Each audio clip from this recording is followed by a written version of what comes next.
I am so glad you convinced me that the family car should be the Defender 110. It is so beautiful inside.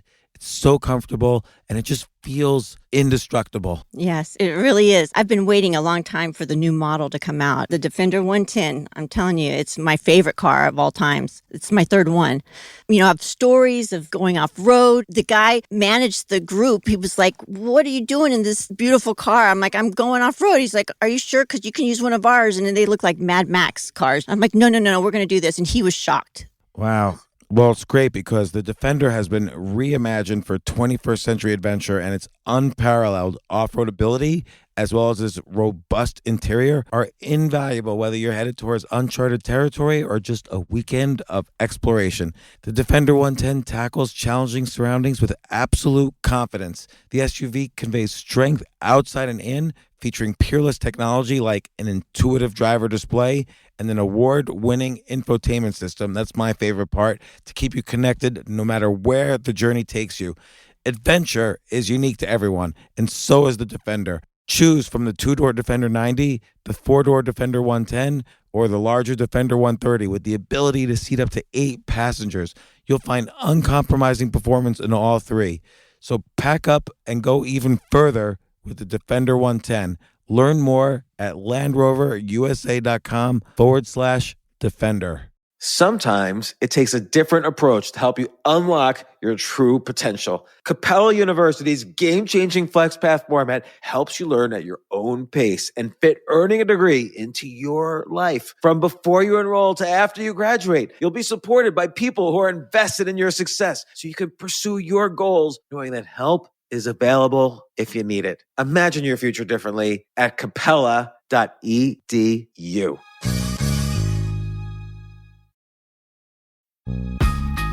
This isn't your average business podcast, and he's not your average host. This is the James Altucher Show. Today on the James Altucher Show. So this next guest has a very interesting business, which I think is possible, and we discussed this quite a bit, it's possible to get into for anyone, and it's going to be a multi-million-dollar business. So basically, he started off finding small venture capital funded companies who wanted to get the best bang for their buck on advertising. And then he found podcasts he could cheaply advertise on and measure the results. And now, of course, that industry has evolved. So he deals with big companies and big podcasts, but there's 1 million or 2 million podcasts out there. Anyone can start up a similar business and, you know, finding small companies that want to advertise and measure the results and not spend a huge amount, like, you know, they maybe want to spend thousands and not millions on an ad budget. And it's possible to find hundreds of podcasts to advertise on. And we discuss how to find the right podcasts, how to find the right advertisers. But then also what was great about this podcast and the guest, Dan Granger, and his company is Oxford Road. And we discussed everything I just mentioned, but also we did a fascinating overview of the whole media industry and the podcast industry, polarization in media and how that's distorting the country and how we can maybe solve it. And this is a discussion everyone should pay attention to.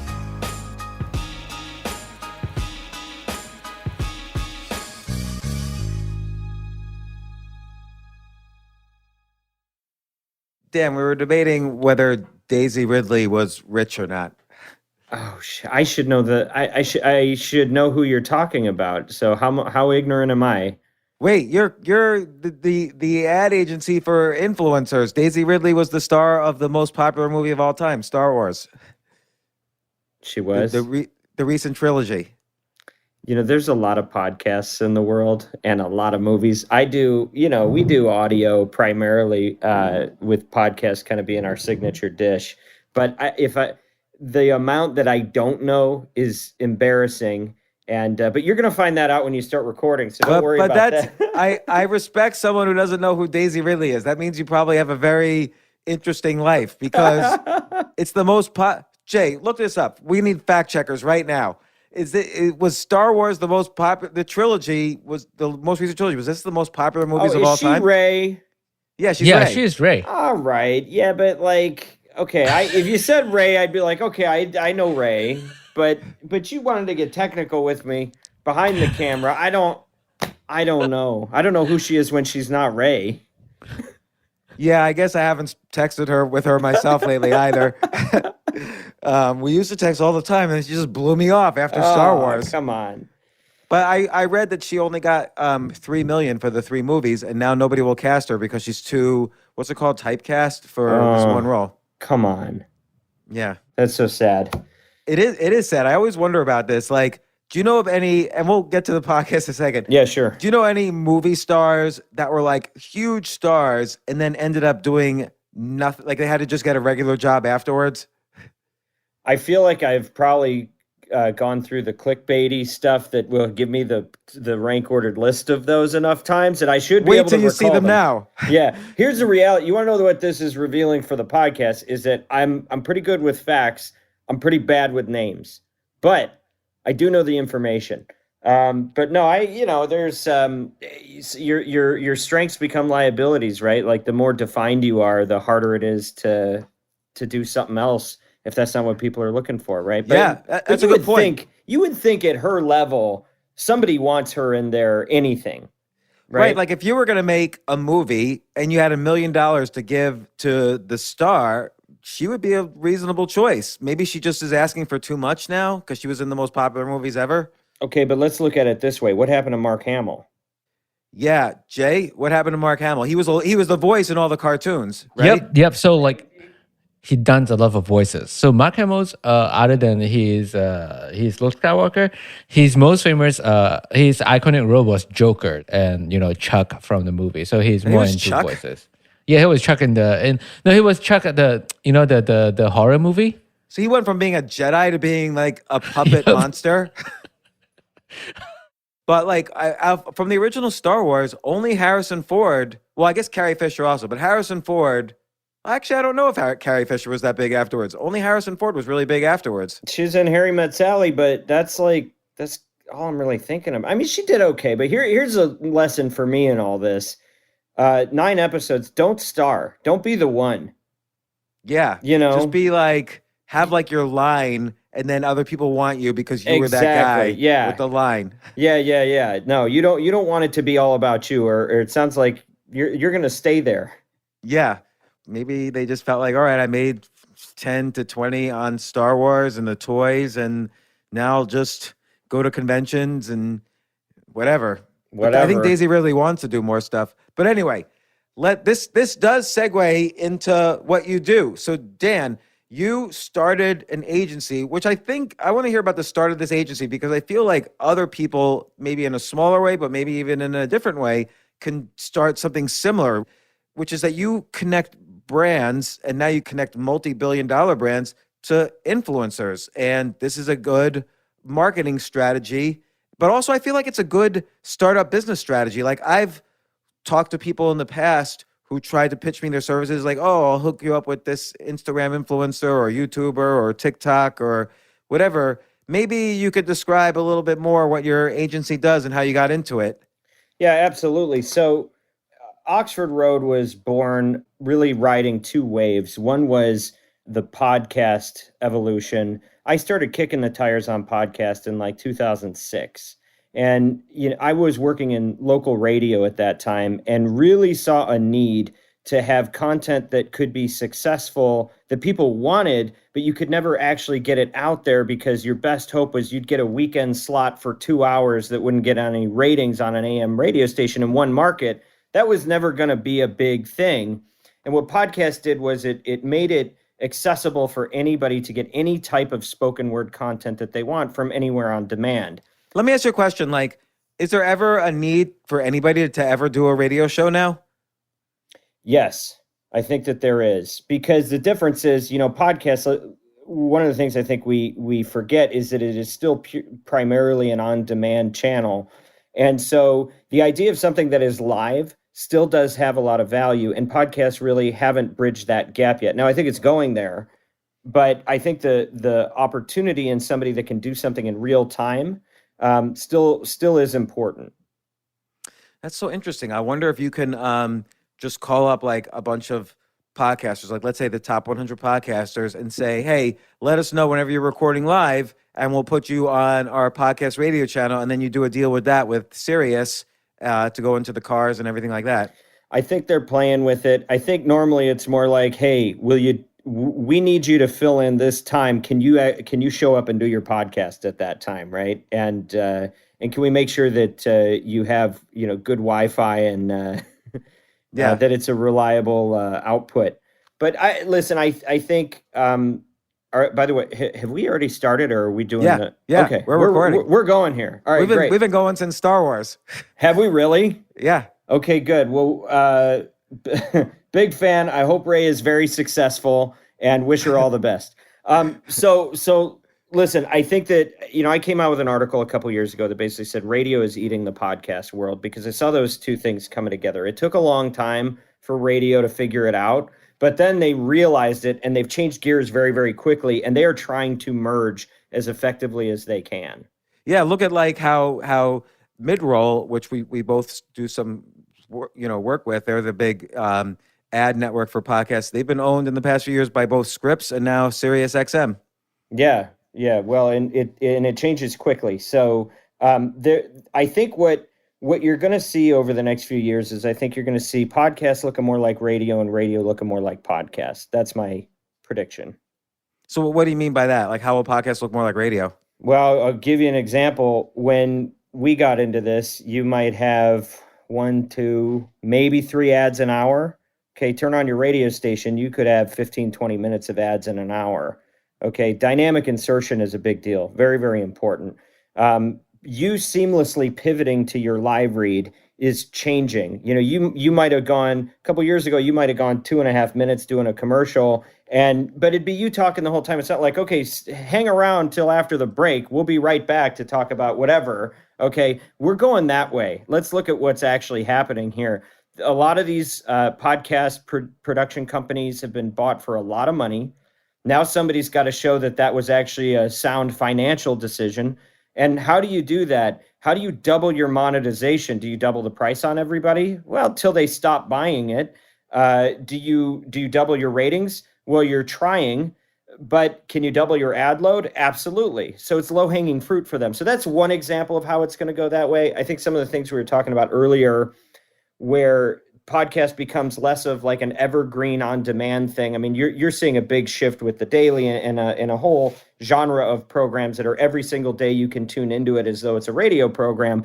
But at the end of the day, it's not designed for the ecosystem to function as a live channel. It's something that people go to as they want it. And that's what's going to shift. So it's like VOD without television. Right. And although a lot of podcasts now are moving towards, their most popular aspect is video, I can't seem to, like, I'm totally audio. Like, we don't really do a video component, but I see a lot of podcasts, like Joe Rogan, for instance, probably gets more video views than audio views, whereas I don't get any video views, for instance. Yeah, look, so with my podcast, I started doing it. I'm channel agnostic. Let's get it everywhere that we can get it. And if we can pick up some more, listeners or viewers via YouTube, let's do it. Because I think it's really about the consumer's preference. Some people prefer, like, I think if they actually started breaking down how many people are listening to podcasts on YouTube, it's extraordinary, but you wouldn't think that as a podcaster. So it's not like you and I are doing anything interesting visually right now, but some people might just want to get it that way. And if all you have is like a logo up, I think that's a little bit less compelling to consume. But I'm a big believer in just putting it wherever people are going.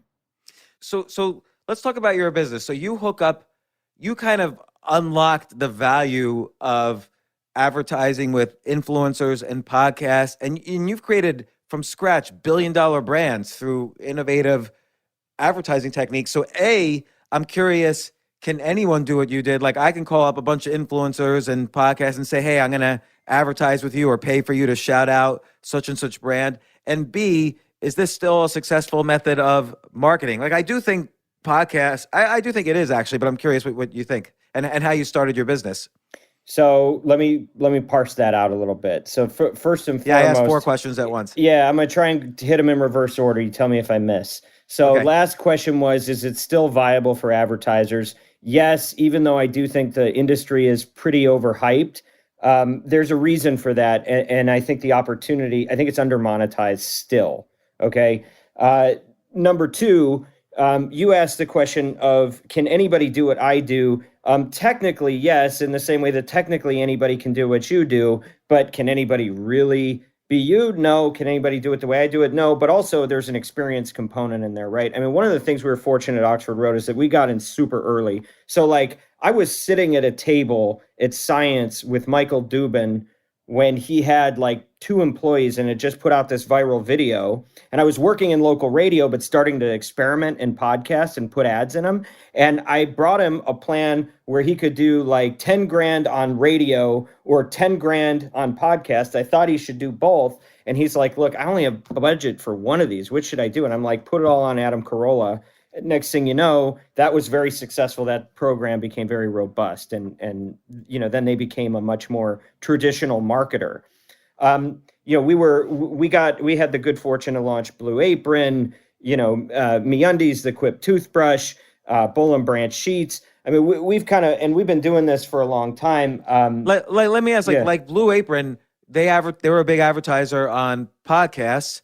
And that became like whatever. I don't know how much they're worth or where they are now, but that was like a multi-$100 million brand from podcast advertising. And I see the same thing happening now with like Hims and Blue Chew, which are like the Viagra generics, and Casper mattresses. That was totally all podcast advertising. Became a $1 billion brand. Well, okay, so I'm not in a position to say, we did that for those companies. And, a lot of times, you change partners along the way. So you end up with one brand and then you're with their competitor a few years later, right? But look, here's the reality. We accelerated something that was probably going to happen anyway, but we got to get in at such a time as they couldn't afford to go do a TV campaign.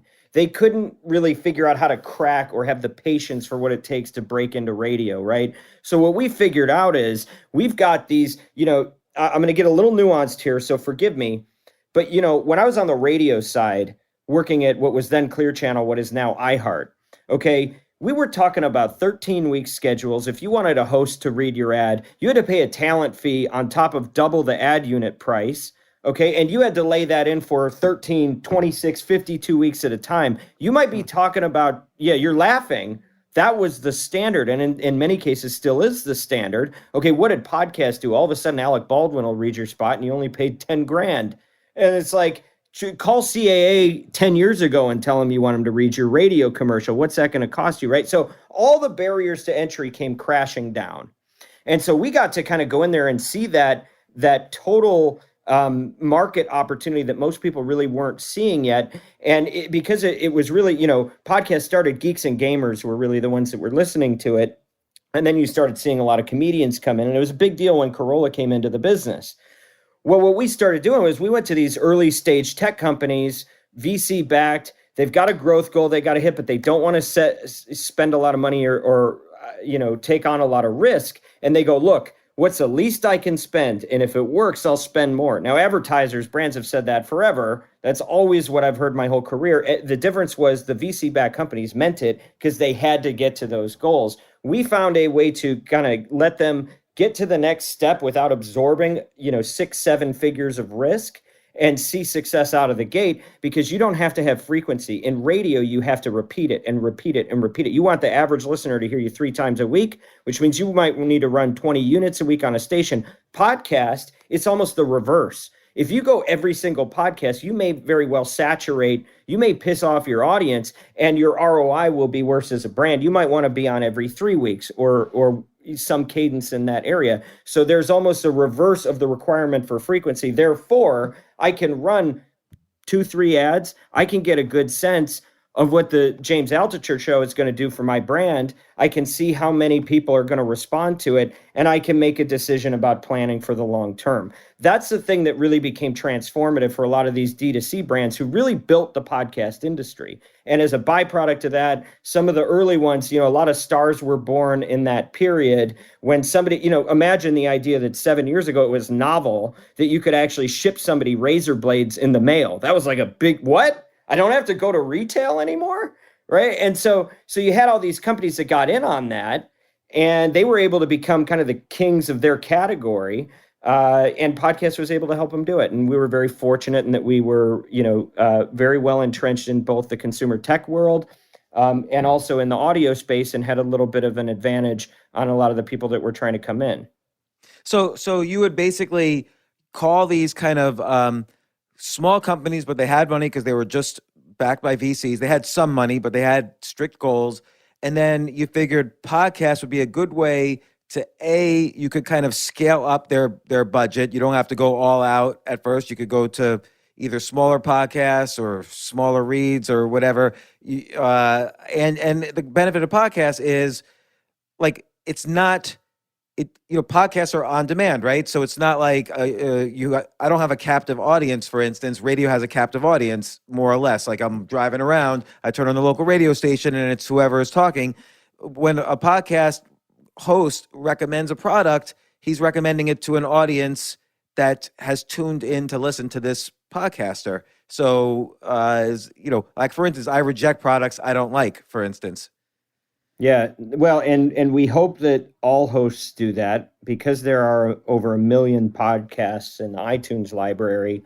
Not everybody does, but we want that type of relationship. But yeah, there's a whole bunch of advantages where every ad, generally speaking, is an endorsement. Now, that's one of the things that's changing in the way that it's becoming more like radio. You're going to see in the next year, you're already starting to see it, but you're going to see much bigger brands starting to buy more like Spots and Dots, where they want to control the message. And so they produce it, they feed it in there, and now it's, now we're radio, right? But the magic is in the fact that you're willing to put your name on something and go, I believe in this, I use this, and you should too. Okay, that's powerful. And the fact that you're not beholden to a clock, that, you only get so many seconds to do it. It's your show. You can do whatever you want. You set the clock.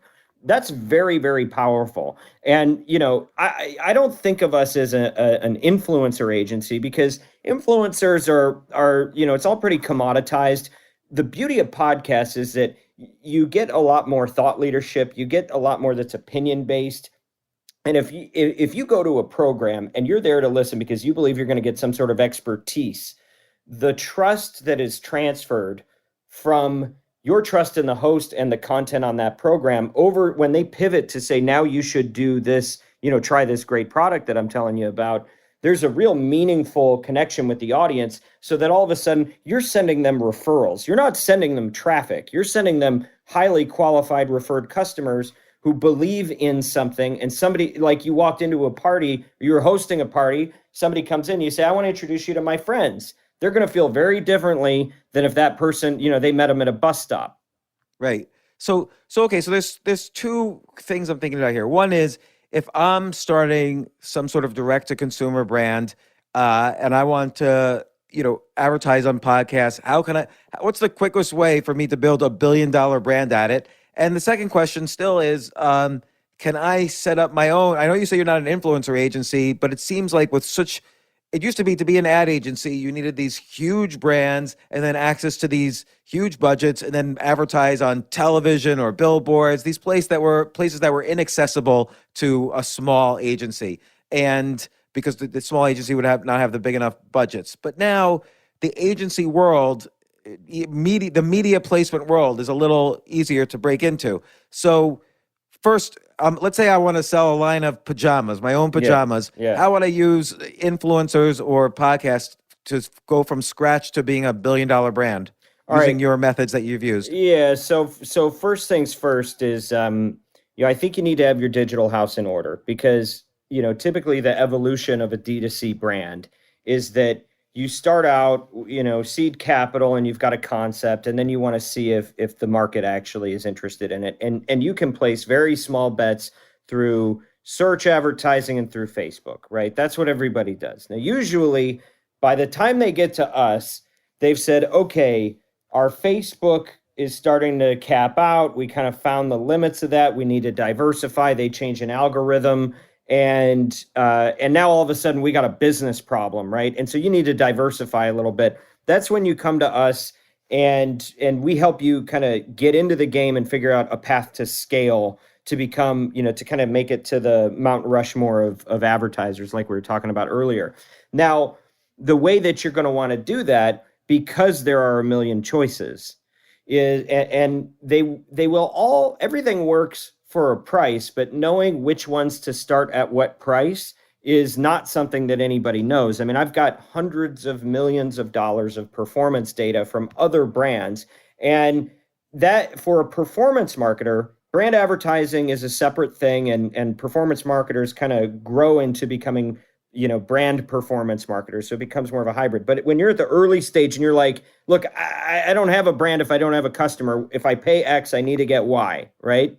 If you're a savage performance marketer and that's what you need to do, then what you want to do is follow the beaten path. And the beaten path is, if I know that your particular program is going to give me a return on ad spend that is 10 to 1, and I only need 2 to 1 for it to be successful, if that's my KPI, okay, it's very helpful to have a partner that can go into a dashboard and look across 100 different advertisers, figure out which ones are like your business, reaching a similar customer, and go, well, here's the rank ordered list of how they perform top to bottom. Let's start at the top with the low-hanging fruit. We really get a chance to skip the steps so that you're not just going through the iTunes playlist and going, well, I really like Joe Rogan's show, so maybe I should go on there. Like, how are you going to know? Yeah. So we'll give you an example of like a campaign that you've done where you picked the right podcast and it was a great result, and everything makes sense. I mean, fortunately, it was all of them. I mean, we can go back to the early days when we were working with Dollar Shave, and he gave me one shot to put it on, one show, and we went with Corolla, and the rest is history, right? And how much did like that first $10,000, like how much of business did they do? Like how did they measure success? If I can probably remember their allowable CPA, and I probably wouldn't say it even if I'm right in what I remember. But let's just say arbitrarily, okay, some business you sell, whether it's razor blades or, whatever it is, let's say you've got an average customer's going to pay you $50 a year, and you can spend $30 to acquire a new customer. That's how your business model works, right? So, we've seen, like, we think about things in terms of what percent of their KPI, their success metric, they're going to achieve. And so what I would do today, and even back then with a smaller data set, is I would just go and look at, okay, I know that this show performs 1,200% to goal. This thing works 12 times better than it needs to. So if you have a $30 allowable acquisition cost, this thing will get you a customer for $2.50. There are programs that will do that. And so you want to take somebody that's new and put them in the most favorable position that you can, so that they can afford to keep funding the program. Now, as they scale, you can't scale low-hanging fruit. You can't scale those exceptional programs, and you start making your way down to the shows that are going to get you a customer for $30. Okay. And you have to look at and then you start getting a little fancier. You look at, like, what's the lifetime value of that customer? I know that we say we can afford to do $30 a customer, but not all customers are created equal. I notice that over here, customers worth $10. Over here, they're worth $100. And you start looking at those types of return on ad spend metrics. So, when we have a dashboard for our clients. A lot of times what we'll be able to present is, here is a show. Here's what you paid for the show. Here's how many sessions it drove, cost per session, cost per conversion, which is like, cost per acquisition, CPA. And then we'll start to look at ROAS. Return on ad spend is very important, because if you don't have a fixed value of a customer, then you want to know what channels drive the higher amount, so that your allowables can change. Yeah. So let me break that down for a second. So a customer, let's say I sell pajamas or razor blades or generic Viagra or whatever. I'd go pajamas. It's less saturated. All right, let's go with pajamas. I'm wearing pajamas right now, so I'm thinking of making my own fashion line of pajamas. Perfect. So let's say I know over time the average customer orders from me 3 times and spends $100.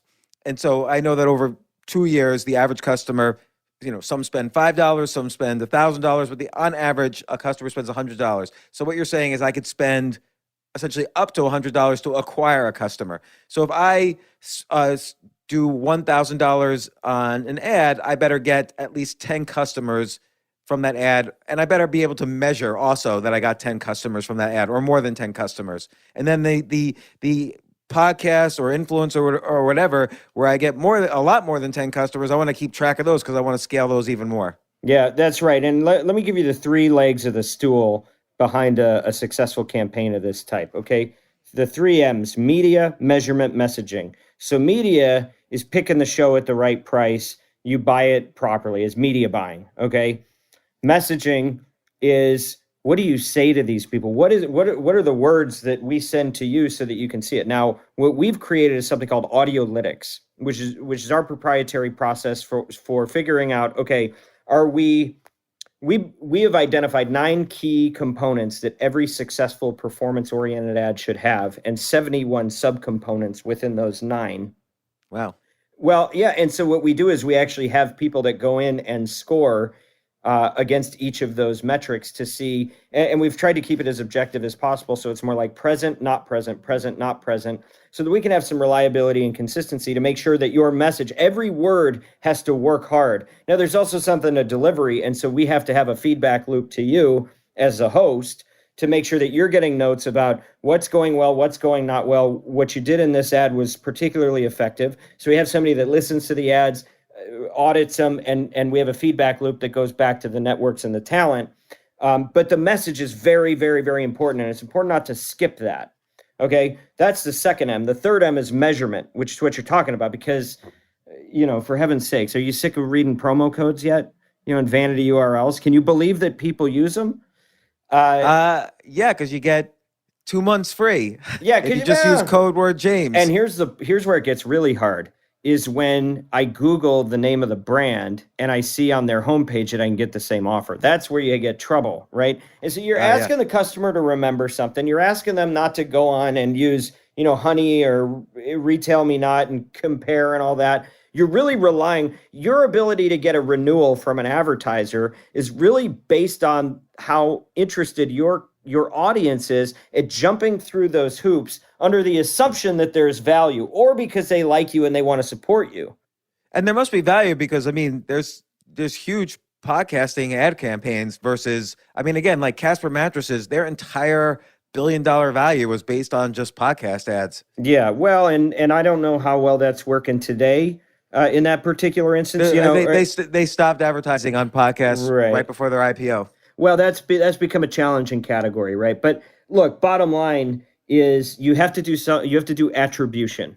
Okay, so in other words, if what you're doing is counting how many promo codes you got and saying, well, that's the total value of the show, then you're not counting all your customers, because most people will not follow the instructions, even if you give them an extra incentive to do it. That's human nature. That's the reality of it. So what we have to do is we have to find these interesting ways of triangulating to try to figure out, okay, and the reason that we still use vanity URLs, well, we can see how many people actually landed there so we can evaluate traffic. Because if I only give you a promo code and I Google you, I don't know what my conversion rate is. I don't know how many people are actually going to the specific page. So anyway, bottom line is we have to survey people and we have to execute that survey properly. And there's a lot of ways to screw it up so that we can find out how many people heard you from a podcast.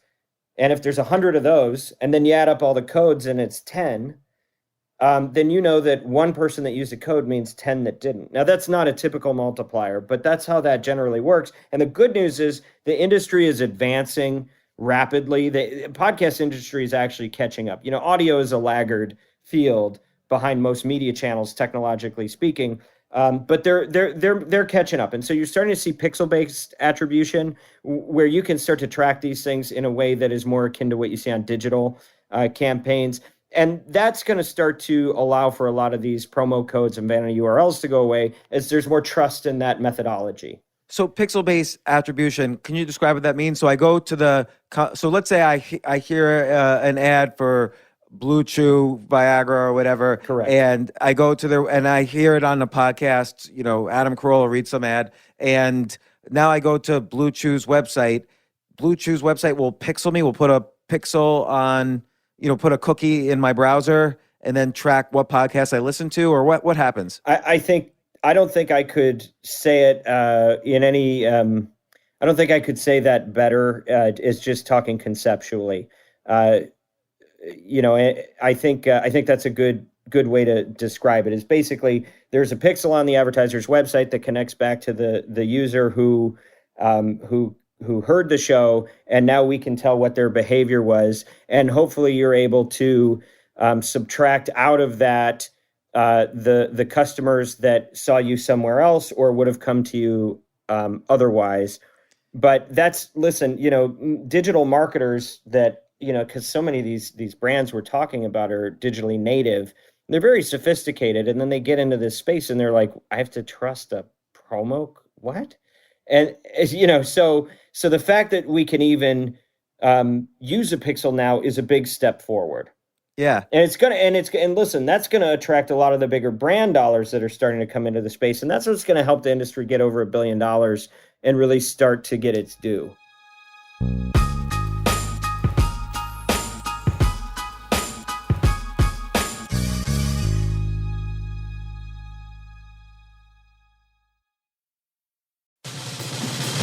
These days, we're all investors, trying to be smart with our money despite our worst impulses. But at iShares, we believe that deep down inside of every investor is a better investor.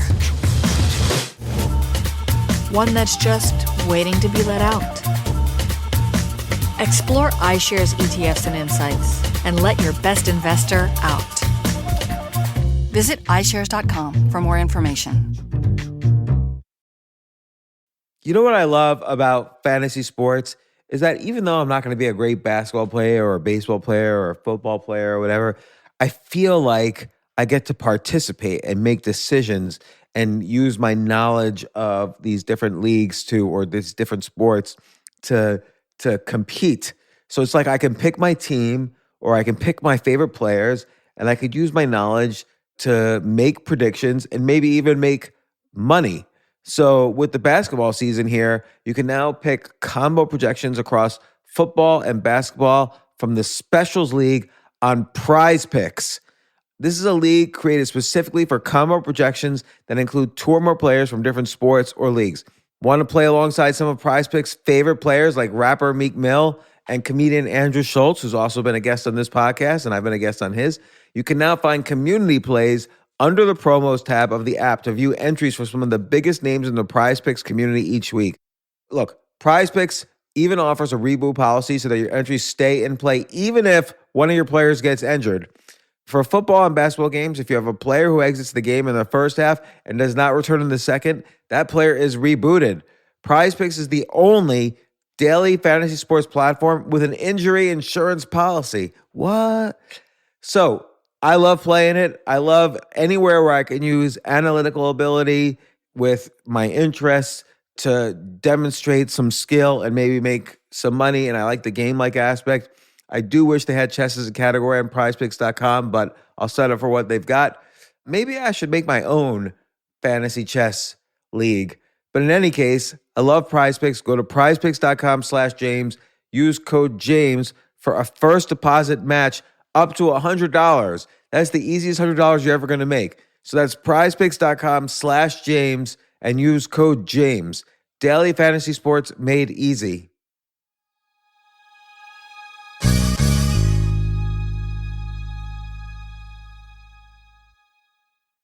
The future of learning is definitely online. Like, it's such BS that you have to spend $200,000 or take $200,000 in loans and go to some fancy school when it's useless. It doesn't guarantee you a job. Most employers, including me, do not care about degrees or grades or anything like that. We want to care that you love what you're doing, that you know what you're doing, in some cases that you have experience or that you're willing to learn. But people in general love learning and are curious. Like, the key to success is curiosity.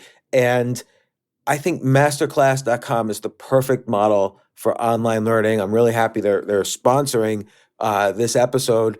If you're going to give a gift, give the gift of learning. Masterclass makes a meaningful gift this season for you and anyone on your list, because both of you can learn from the best to become your best, from leadership to effective communication to cooking. Let me tell you some of the classes I've taken. I've taken comedy from Steve Martin. I mean, can you believe I can take a class from Steve Martin on comedy, or Judd Apatow, my favorite comedy director? I could take an actual class from him on writing. Wolfgang Puck on cooking. Dan Brown on writing, or Judy Bloom, who's been on this podcast, on writing. By the way, Wolfgang Puck also has been on this podcast. It's such a pleasure. I try to take classes all the time from masterclass.com. And whether you're watching Masterclass on TV or listening in audio mode in the app or on their site, the quality speaks for itself. It's like these Masterclass instructors are your own personal mentors that are going to help you reach the next level. How much would it cost to take one-on-one classes on comedy from Steve Martin or on chess from Gary Kasparov? You just wouldn't be able to do it. But it would cost hundreds of thousands of dollars. With a Masterclass annual membership, it's $10 a month. Memberships start at $120 a year for unlimited access to one-on-one classes with all 180 plus Masterclass instructors. So it's not just $120 for one instructor. You get all 180 plus Masterclass instructors. Boost your confidence and find practical takeaways you can apply to your life and at work. And if you own a business or are a team leader, use Masterclass to empower and create future-ready employees and leaders. That's the real education in today's world. So this holiday season, you can give one annual membership and get one free at masterclass.com/JAS. JAS, of course, stands for the James Altucher Show. So right now you can get two memberships for the price of one at masterclass.com/JAS. Masterclass.com/JAS. Offer terms apply.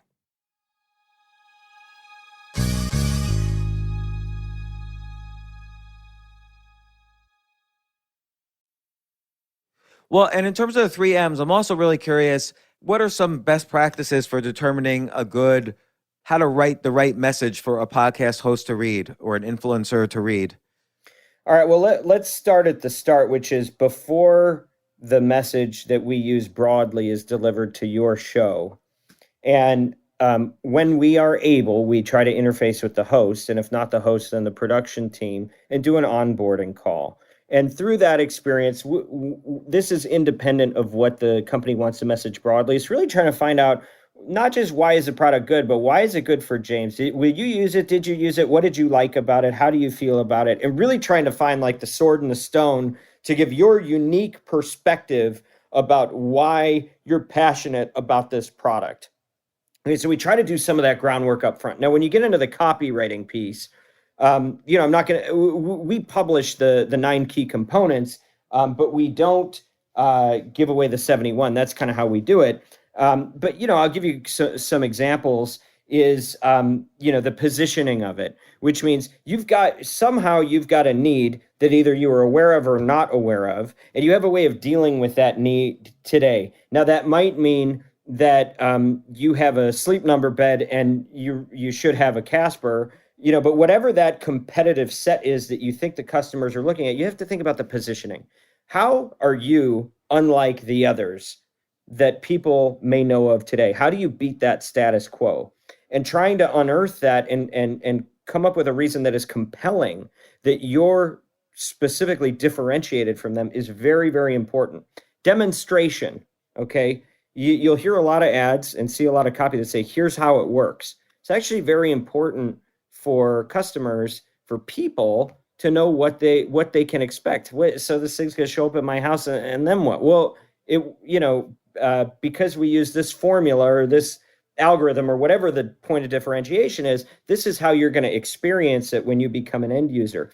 And then, of course, there's substantiation, right? Now, think about substantiation. How do you substantiate a claim? This is the best mattress I've ever slept on. Okay, well, customer testimonial or story. Now, what's nice about a podcast is that a lot of times, a lot of that work is done if they trust the host, and you can speak in the first person authentically about how you did it. But look, it doesn't hurt if you've got 100,000 5-star reviews, to back you up, or you've got some sort of certification or Better Business Bureau rating. It's a proof point, right? And we have a very long list of potential proof points. And what we're trying to do is work with our clients to understand what is going to be the most compelling, and do you do more than one of them? Okay, you've got things like offer. and we were talking about this earlier. If you're going to give me, $5 off your pajamas, but Honey tells me I can get 10, you're going to have a problem in tracking this thing. And people are going to be a little less trusting of your show if you're telling them about the second best deal that they could be getting if they didn't follow your instructions. So you want to make sure that you're not over representing or under representing. You want to make sure that you have the best offer that they will allow your show to use, and that that it is compelling enough that they should take that extra step to follow the instructions that you're about to give them. No, so okay, so now I've seen the success of these types of campaigns. I know that this works. And again, it's easier now to start up a business where I could take a small brand or a smaller brand than typical and say, hey, I'm going to hook you up with 50, like let's say, it's a male oriented medical thing. Sure. I'm going to hook you up with the 50 top male oriented, wellness podcasts. And I'm also going to go on to TikTok and find some, fitness gurus on the men's health side, and they're going to shout you out. And, I'll just charge 10%. I'll do a 10% markup on everything I place. And it seems like I could start my own ad agency overnight with like no cost on my part doing this. Yeah, you could. Not trying to compete with you. Yeah, no, you're the best. Well, no, that's fine. I mean, I think the issue is that not all podcasts are created equal, and so, even the way that you express your downloads, like you can't tell somebody as a media seller, okay, so you or your representation firm, you can't tell us how it's going to work because you don't know, and most of the time nobody probably gives you that data. And so if I'm an agency just opening my door today, I think that would be, it's interesting. Like, I think there's the most opportunity for that in the long tail of podcasts. Like if you're trading in the, in the Joe Rogans and the Tim Ferriss and Pod Save America, if you're in the upper echelon buying ads that might be $50,000 or $100,000 a drop, okay, that's a big risk to be taking. You're going to need somebody that can tell you, yeah, that show looks really good. Because I can show you two shows that look identical on paper: audience profile, number of downloads, engagement, awards. They can be identical, and one can perform 10 times better than another. Now, how are you going to know that as a purchaser? Versus if you go after the long tail, the ones that aren't in the top 1 or 200, I do think there's a big opportunity for somebody that'll dig in with shows, 1,000 to 1 million, and find the ones that are the right overlap, because that really requires some craftsmanship and some critical thinking. And you can take smaller bets, right? You can find a show that's got 5,000 listeners, and you can buy an ad for $100 or whatever, and it's and go, well, it's topically connected. And so it's not just like a broad reach play. And so I do think there's an opportunity for that. If what we're after is trying to figure out, like, okay, if you've got a listener who's looking at new business opportunities, should they jump into the podcast agency business or influencer agency business? I would say maybe. But I think that if you're starting at the beginning right now, it is getting harder and harder to get in. Like, we talked about some of the early brands that we worked with. We're in a position where we've kind of, we've through trial and error, we've had enough error that we kind of know what the path looks like. Okay. But figuring that out is very expensive. And you're, no, I like your idea of going to the tail, like going to, podcast 1,000 through million versus 0 through 200. Cause you're right. Like Joe Rogan, that's like advertising on the Super Bowl now. He doesn't need the help, right? But like you can actually build a relationship with somebody that's got a few thousand listeners. They've got a tribe. That tribe will listen to them. But most agencies that are really doing volume aren't going to do the craftsmanship aspect of it to really roll up their sleeves and make something work when you're going to run a $75 spot once a month. Right. So I like the smaller podcast. Do you also do stuff with other categories like Instagram, YouTube, TikTok? So our business is very, we are anchored in audio. Okay. So we do, to build a good audio team, I've hired a lot out of the TV business. And so we do have a boutique TV capability that, when somebody wants one point of contact, they want somebody to do their TV and their audio. we do that, but primarily we're in the audio space. And audio means it's not just podcast, it's also streaming, it is also terrestrial radio, it is also remnant terrestrial radio, it is also satellite radio, and it is also smart speakers, which I think are the next big thing. So like Alexa? Yeah. And specifically the flash briefings. I'm a big fan of flash briefings, and I think that's one to watch. I think, we were early on podcasts. I think we're early on this. The market's not great, so it's not like, it's not like it's where podcast is today, but I think it's going in that direction, and we're working really hard to stay at the tip of the spear on that. So a flash briefing, is that like an Alexa skill? In a way, it's more like, okay, I don't think Alexa's here right now, so I can say this without setting everything off. If you say, hey Alexa, play the news, you have to be careful because you set off 16 of these things and it's a mess, right? But if you go, hey Alexa, play the news, she's got defaults that are going to play you CNN, Reuters, NPR, and you're going to get these briefings that are like 5-minute segments distilled down from what might otherwise take an hour. And you can loop these things. You can set it up. So like every day when I'm getting ready, I say play the news, and I've got all the ones that I preloaded that are refreshed every day, right? And so I can get this day in history. I can get TechCrunch briefing. So I think that the idea of short form audio is a big opportunity that is in the making. It is there, but it is not robust yet from an adoption standpoint. And I think Amazon and Google have a lot of work to do to make it easier for customers or users to subscribe and actually know how to utilize. You have to push too many buttons right now and think about too many things to actually make it super easy to use. But those that have done it, those are like the early podcast listeners. Podcasts were hard to listen to, if you'll recall. Yeah. Right. And now it's like, okay, it's not hard to listen to a podcast anymore. There's still a lot I think they need to do from an interface standpoint, but in the early days, you had to be technically sophisticated to even know how to access the content. Well, it's kind of like that with flash briefings right now. And so you can get a small audience who is very engaged and also tech savvy early adopters, but it hasn't really reached critical mass quite yet. And what about and the reason I keep asking about this because I feel like there's an opportunity that's cheaper than podcasts, which is like getting TikTok shout outs or Instagram shout outs. I don't do that. Because it seems like, someone might have like 10 million followers. Yeah. So look, there's a business for that and people will pursue it. I'll tell you why that's not my business.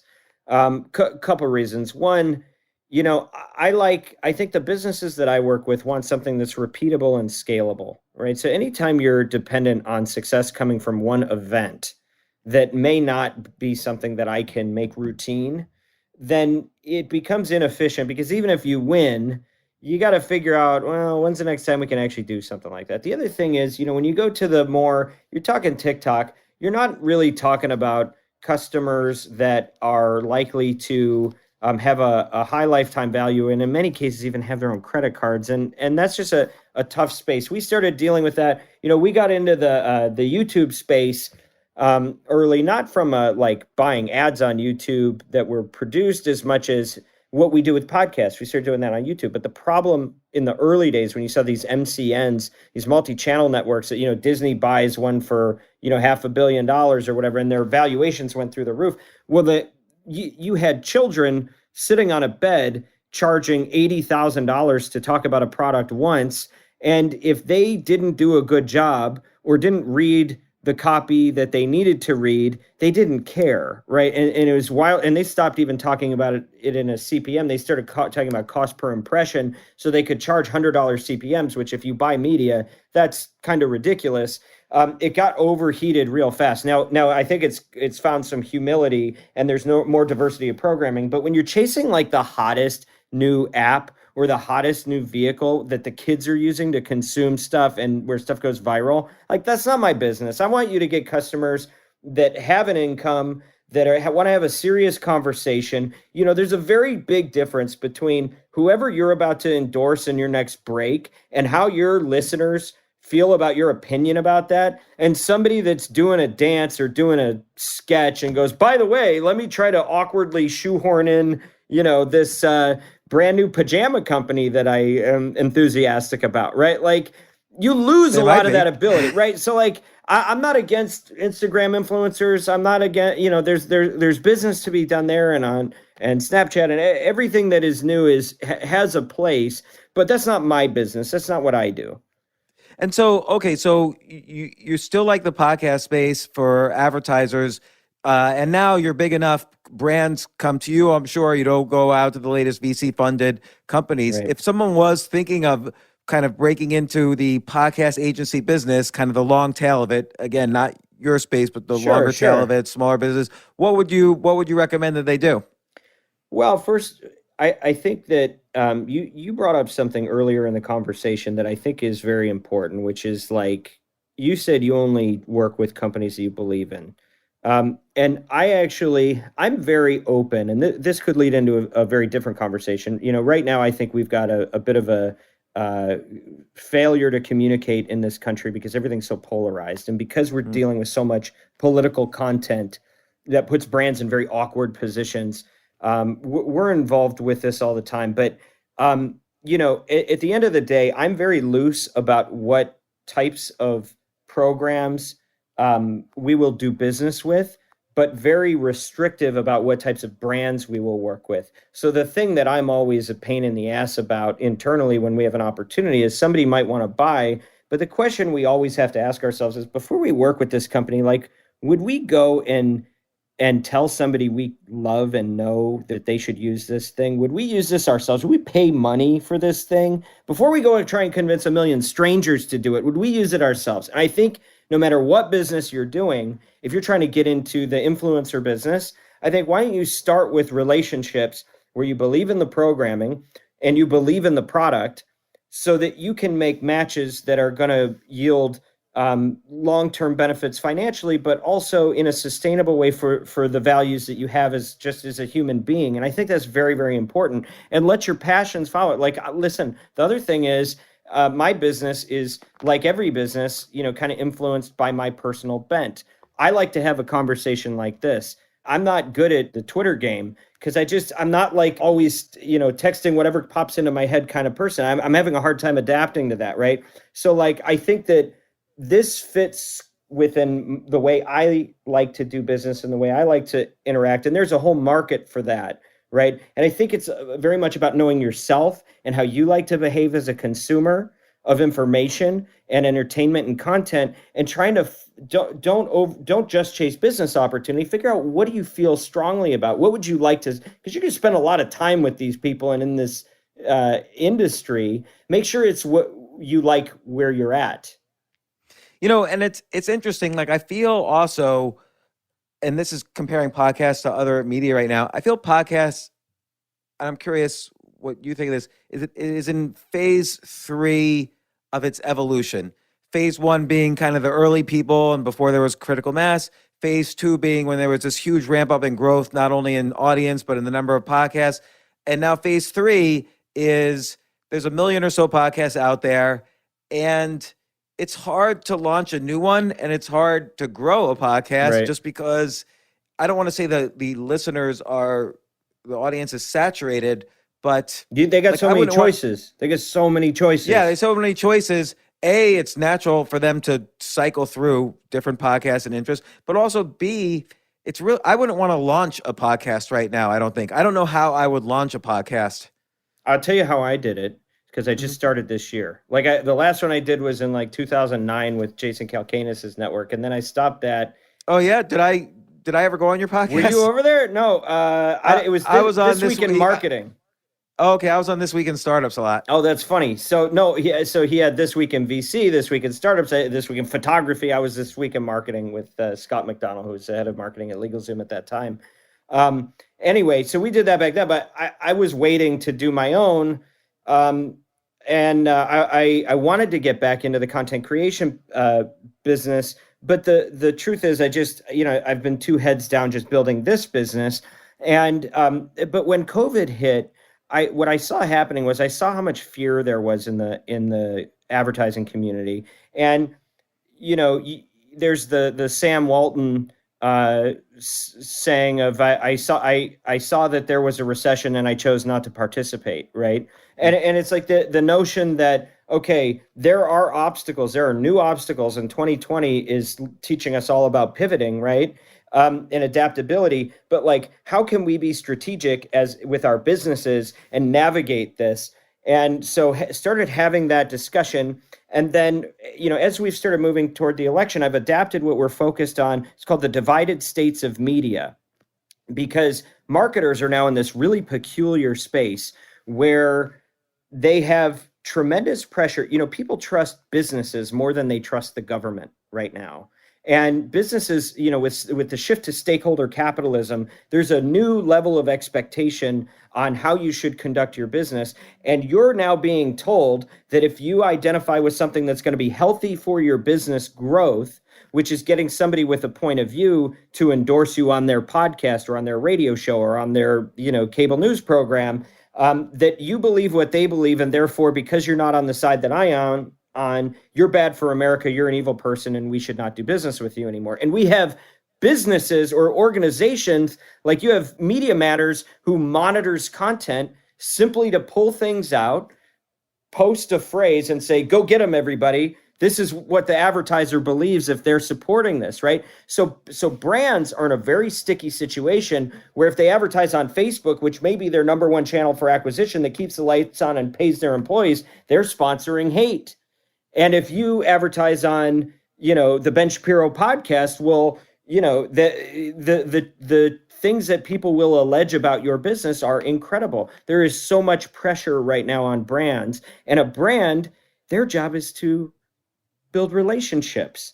And they're generally not saying in their mission statements, well, we are a progressive brand that, eschews the values of the Republican Party, or, we're a conservative brand and we don't want anything to change in this country. Like, that's not what they're doing. Right. And so they have tremendous pressure on that. And trying to navigate that is something that people need a lot of help on right now, to find their own way so that they can maintain their integrity and their values as a business, and yet still communicate out to the masses when the masses are now starting to kill each other. So you started a podcast around the idea of helping brands navigate this very difficult terrain. Polarization. That's exactly right. How do you grow a business? How do you market a business and do your job well in a divided nation? And then, so in terms of launching it, like, how did you get, I'm just trying to say. Yeah, no, I think I know where you're going. Yeah. So you're going, like, we're talking about the complexities of launching a podcast right now. Well, I don't expect my podcast to be in the top 10, and I'm not in it for that. I see my podcast as having an addressable market of people that are struggling with this problem, which, I don't know what percentage of your audience that would be, but let's imagine that it's, 5 to 10% of the people in your audience are business decision makers who are struggling because, on their Zoom calls, somebody, brings up a political hot button issue, because everything is political right now, including a pandemic. How do you operate your business, and how do you reach people outside of your business effectively when everybody is pointing fingers at half the country? So you're basically saying go for the long tail audience, meaning if you're going to launch a podcast right now, it's highly unlikely. It's possible, but it's highly unlikely you'll even have a chance to be another Joe Rogan and have 90 million listeners a month. But if you think in terms of Kevin Kelly's 1,000 true fans, yes. or Andreessen Horowitz yes. even changed that to 100 true fans, you might be able to find your true fans, and that's enough. That's carve out perfect your niche right now for making a living. Carve out your niche. Absolutely. Figure out what it is that you can. It's the same old thing. It's the Reese and Troutman, immutable laws of marketing, right? Like, if you can't own a market, then carve out a market that you can own. Right. And in media, that is very much true today, is that if you don't have tremendous infrastructure behind you, or lightning in a bottle, no, you're probably not going to be Joe Rogan right now. But that doesn't mean you can't have a career doing it. I would say start with the passion and figure out, what need can you solve that would be compelling for people. And the beauty of it is, it doesn't have to be a top 40, it doesn't have to be a top 20 radio station in your local market anymore. That could be a very specific subject that people from around the world are interested in. And all of a sudden your addressable market is a lot larger than it would have been 20 years ago. Right. So for instance, if I was marketing a fashion line, maybe instead of advertising on Joe Rogan's podcast, I could find a podcast with just 1,000 listeners, but they're all buyers of nightwear at department stores. 100%. That's right. And if you're an agency, you would also focus on finding out where these kind of highly focused niche audiences are, as opposed to the more general audiences. Yes. I wonder if anybody's curated.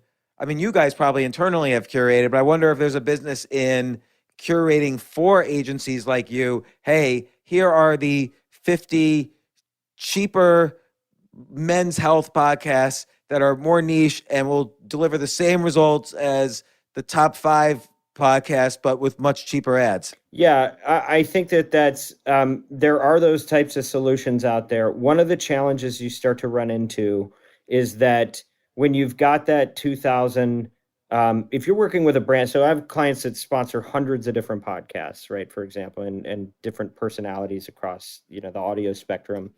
And at some point, if it's not something that the marketer would have time to discuss on a call, then it's very difficult to rationalize or take responsibility for a program that you have to be willing to listen to it and take the time to do that. And so that's where I think, yes, it is interesting, and at our scale, there's probably a cliff somewhere after the first 1,000 or 2 top shows, to where the audience is probably too small for a larger company to take the time to worry about. And you can't, unless you're doing produced ads, you can't quality control for what they're going to say in your commercial. If you're a very small business, or you're a very small upstart trying to, create a business, you can do that level of relationship work. And what's the economic model for you? Do you they want to spend $1,000 and you charge 10% more, or something like that? Yeah, something like that. So it's like an ad agency. Yeah, it's an agency model. Yeah, exactly. Yeah, we're not trying to reinvent that business model right now. And you started the business in 2013. What do you want to do? You want to sell it? Listen, I want to.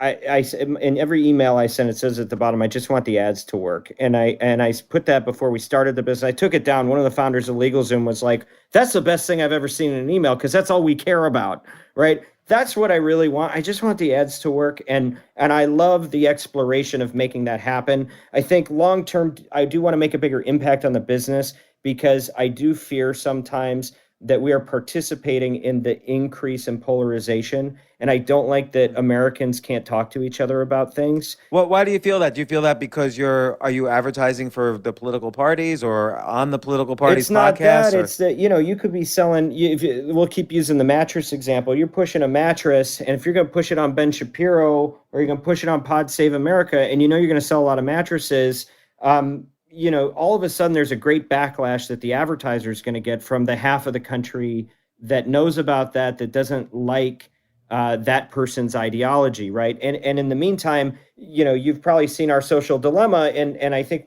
that said out loud what I think we've known, which is a lot of, from social media to cable news, we're selling tickets to our own beheading. There is an incentive structure around us fighting each other, and we don't realize that we're the ones that are kind of in the pit doing it. But we are destroying ourselves in our ability to communicate and have constructive relationships, have positive relationships, because it's so much us versus them. And I don't think that one side is right and one side is wrong. I think both sides are wrong right now. And I don't want my business to be contributing to accelerating that, because that's also, by the way, the more polarizing, that can be better for the advertiser to achieve on a return on ad spend, but it doesn't have to be that way. And so I'm into de-escalation. I'm into, hey, we don't have to judge people because we disagree with them. And I would like brands to be more conscious, and we're trying to do this with the relationships that we have, to say to brands like, hey, don't disengage because there's disagreement. Engage, but require civility in how that happens. Because otherwise, we're just chasing, incentivizing people to continue to tear apart the other and not trying to understand the other. And I think that's very, very bad for society. Yeah, I agree with you. I mean, one comment which I heard a long time ago, but I also heard it in the show, The Social Dilemma, which you just referred to, is that if you can't figure out who the product is, then you're the product. So for listeners of podcasts, they seem to be getting these podcasts and a lot of, depending on the podcast you listen to, of course, a lot of excellent information or entertainment for free. But the reality is the podcasts and the advertisers are basically chopping up the audiences and selling them. That's the product, is the audience. Well, and like you said earlier, this is really interesting. You were talking about if you're starting a podcast today, how would you do it? And if you're doing general interest and you're not carving out, well, if you want to get attention, I mean, I think you can see this from Newt Gingrich to AOC, right? This is not about what side you're on, but if you can make enough noise, you can get power, you can get attention, and attention becomes power and money. And so there is a financial incentive to be a flamethrower. And I'll tell you, I'm sorry to interrupt, but so many times, like I see it, like every now and then, I'm really apolitical, and I try to be apolitical for a reason, which is that I feel the message I want to impart has nothing to do with politics, and I can help a much larger audience or entertain a much larger audience by not being political. But every now and then I'll see something I'll say will be confused for one side or the other. And I'll see, if I just pick a side and go all in, I could have 10x the follow. If I suddenly said, I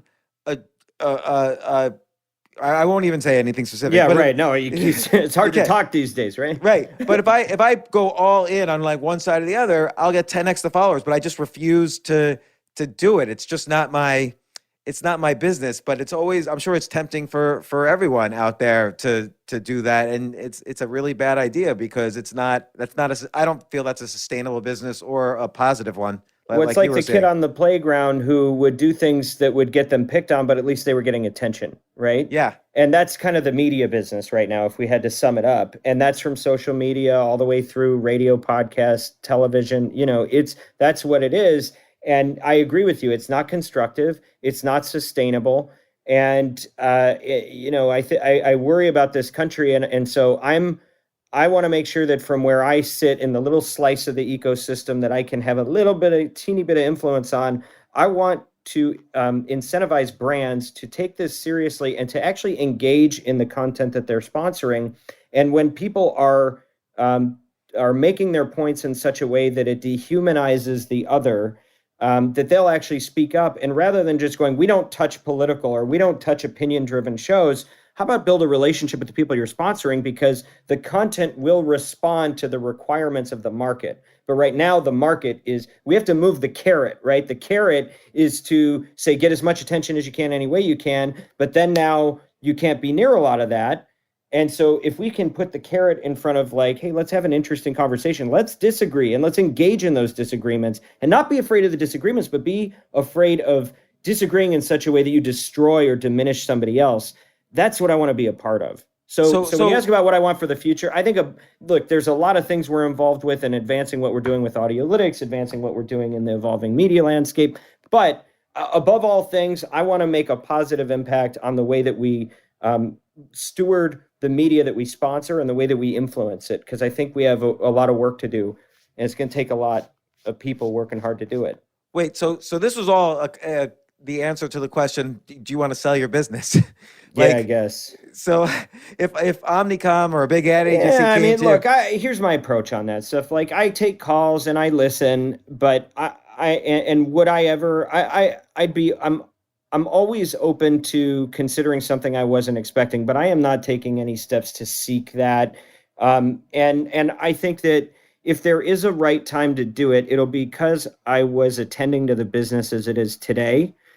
So in other words, like, and you might tell me I'm a fool for not having like a more cohesive exit strategy, but at the end of the day, like, if I don't like this company, then why would somebody want to buy it, right? Like, and if I do like this company, that should be a really hard decision, but I don't want to chase that. It's hard work. It can be very thankless. You get on a call and you're either going to get a big hug or a punch in the face. You don't know what's going to happen. There's a lot you can't control. But at the end of the day, it's a messy business, but it's my messy business. And I enjoy that. And I think we're doing good work for companies that we believe in. I get to talk to interesting people like you, and we get to, be a part of a conversation about something that's more important. So like, we're partnered right now with the National Institute for Civil Discourse on this journey to figure out how can we make a positive contribution in media. And, would I be able to do that in the same way if I didn't have this business? I don't know. So and how can you make a positive contribution? Like, can you advertise on a polarized show without the brand being, tinged or tainted with the show? I'll give you an example. On either side. I'll give you an example. So the episode we just released, I'm talking to the founder of Ad Fontes Media, Vanessa, and she created the media bias chart. Have you seen that? No. Okay, the so media bias chart. Just Google media bias chart, and what you'll see is it's got right now. It's got a lot of top media brands. Everybody that's listening should do this. They're starting to put it in schools. It's really taking off.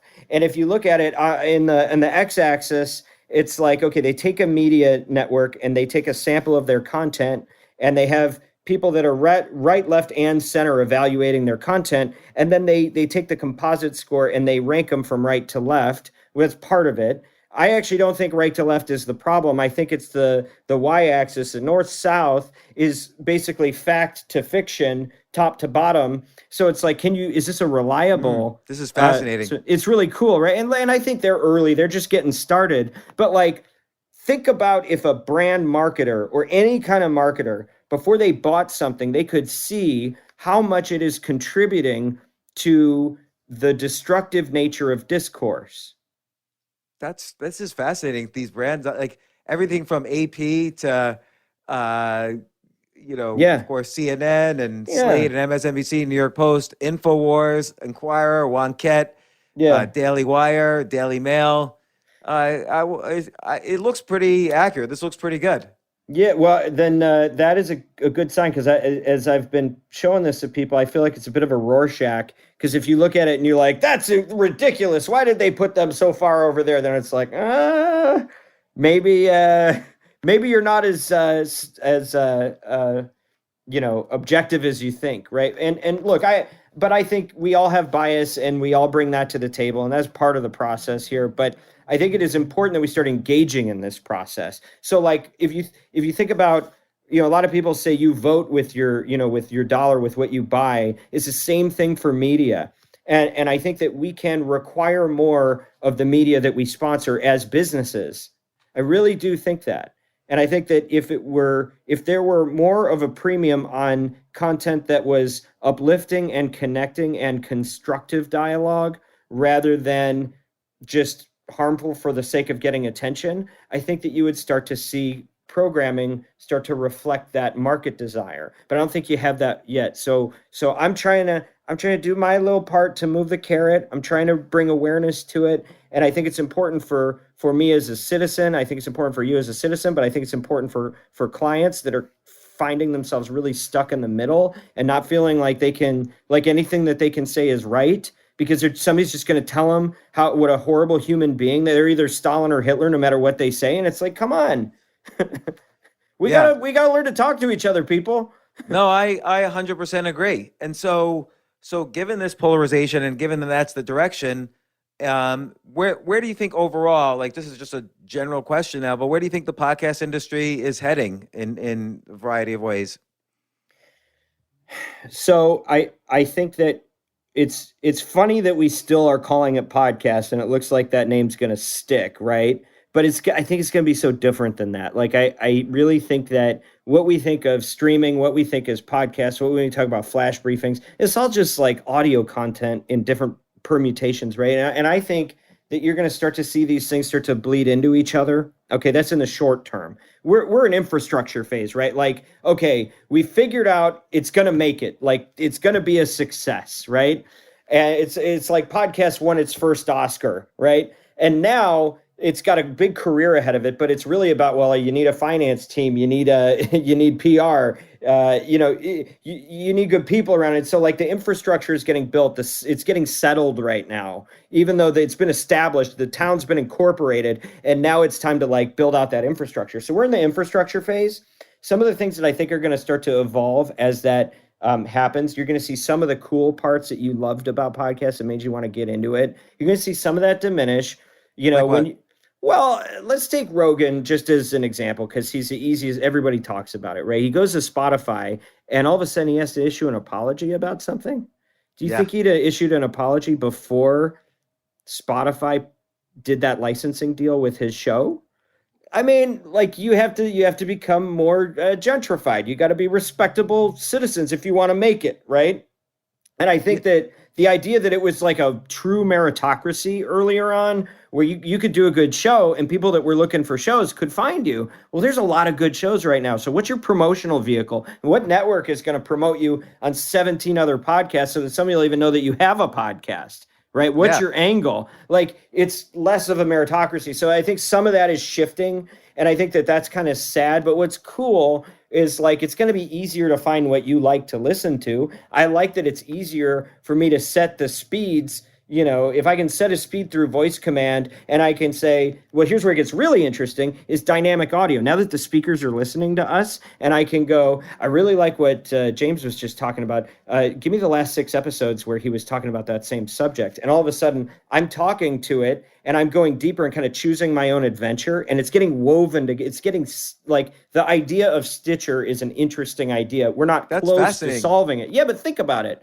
But you could do it even manually. Like, someone could just tag every second of a podcast. Oh, they're talking about this. They're talking about this. And so I want to see, when did Joe Rogan mention my name? Yeah. It'll go immediately to those parts of the last 100 podcasts. Part. Yeah. And then how about somebody that is interested in this conversation, but they're only interested in the polarization piece, or they're only interested in the technical piece about how to measure ad performance, right? Like, how do you make sure that they know how to get to that? Because not everybody has an hour and a half to listen to it. So the idea of curation, I think short form audio is going to be a big piece of this, but I don't think it's like either you have a short podcast or a long podcast. It's like, well, how do you want it? Well, you can do the long one. We can do the short one. How do you want to, let's go. And you're going to be getting served ads as they do the transitions. But I think you're going to start to see an ecosystem that you can control with your voice, that can give you more of what you want in ways that aren't possible today. And I think that that's really exciting, just as a consumer, as a user of the platform, and everything else will evolve with it. That's fascinating. Well, look, Dan, where should people, obviously it's the Oxford Road agency. Yeah, oxfordroad.com, of course. But, most importantly, I think you need to listen to the conversations we're having on the show, and you'll be able to get everything else that we do. Our weekly newsletter, The Influencer, we curate industry news and thought leadership, and everything that you need to know. You can sign up at oxfordroad.com for The Influencer. But most importantly, the divided states of media. Give that a shot, because we're getting very interesting people who are dealing with the larger problems in this industry, talking about ways that we can solve it. The divided states of media. Excellent. I'm going to start listening to it as well. This is a fascinating topic. I need your notes. You got to help me get good at this. Come on. All right. Well, you're the expert, man. You got to help me. So, Dan Granger, thank you so much. I hope you come on again. This has been a total education on so many different topics. We talked about agencies. We talked about the podcast industry. We talked about direct-to-consumer brands. We talked about the polarization of media and how to maybe reverse that. We talked about how to launch a podcast. All these things. If I were to take notes, we'd be going back and forth in this podcast all over the place. But thanks so much, Dan. It was great to have you on. Thanks for having me. You were a great host, and I appreciate what you're doing. Thanks.